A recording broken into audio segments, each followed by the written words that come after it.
phải tao tích sẵn nó đi cái chân đánh kê chứ còn tao on linh on chơi sát thì cho bây giờ tao chuẩn bị đình thì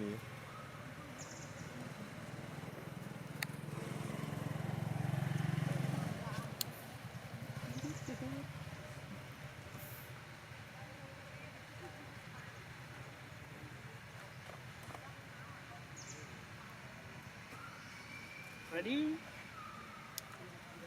cái thọ đây kia luôn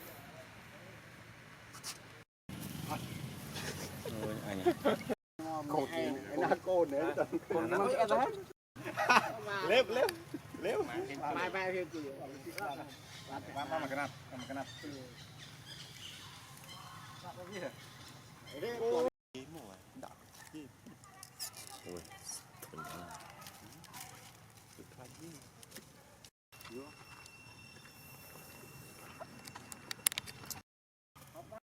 anh vô rừng đồng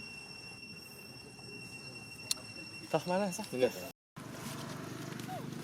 sợ cái đợt đó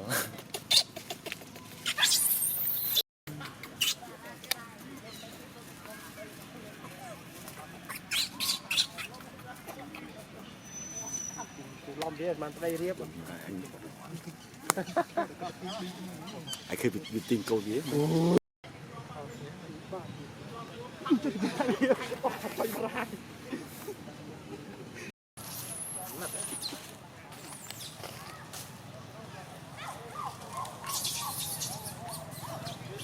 nào bà lại anh chơi ăn mà thoát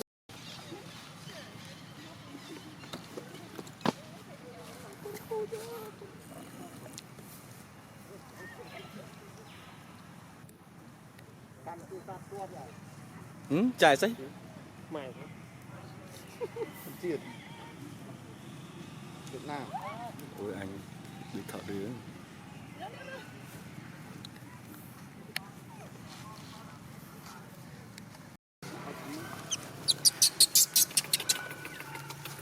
ồ mà chơi anh à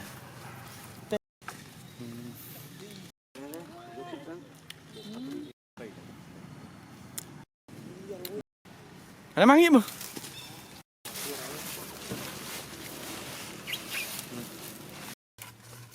gì hả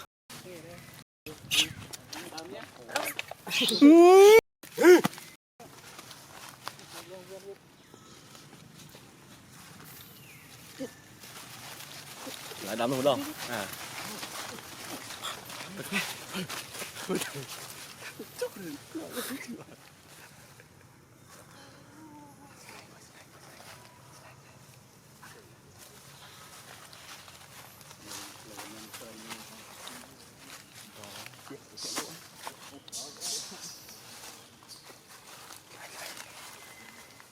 nó rồi lấy cho họ khơi khơi camera của nó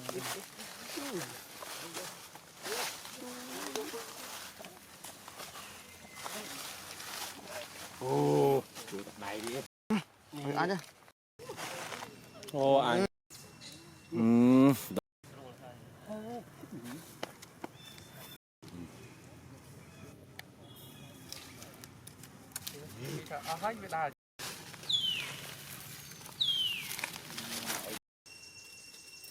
mai là cái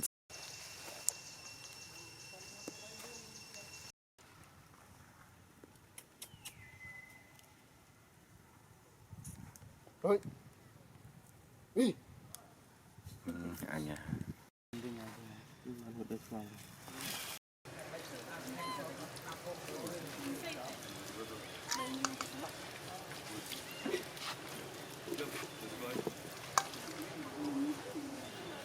đã con chó không gửi con chó phận này em không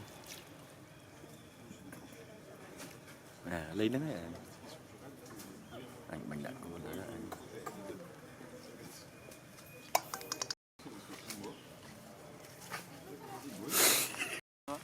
đây thì tuần cái này ôm năm tư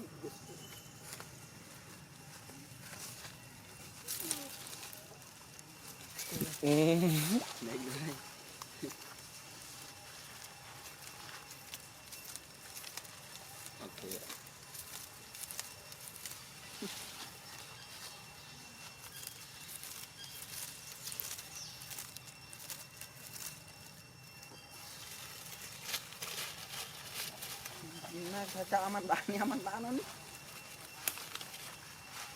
Họ ăn mắm. Terus mana? Mana?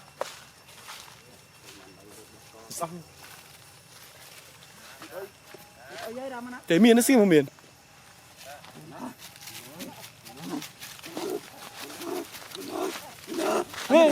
Sai. Đấy mà vì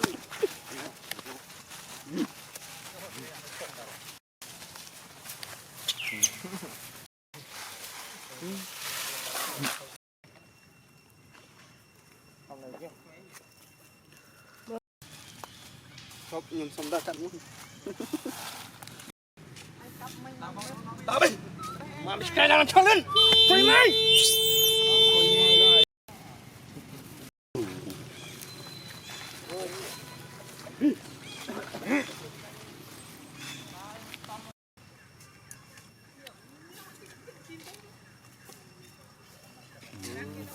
Chưa đâu. bạn ra bây giờ nấu đã tí đó. Không prang. Cái gì không? Hả? Đúng rồi. Nấu đã tí đấy. Tắm chơi ai tôi. Anh đi theo phật mượn nấu đã tí đấy. Giật mình thật sự này. Bánh trọn lên này.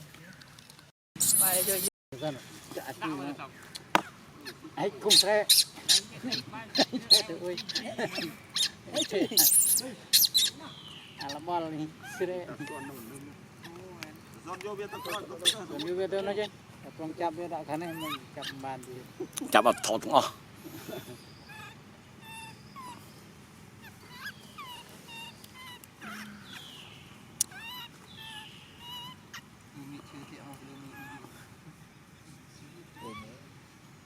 Nó thọ rồi. lên ấy. Cái có tiền để. À lên đi. Nó thọ đấy. Lên.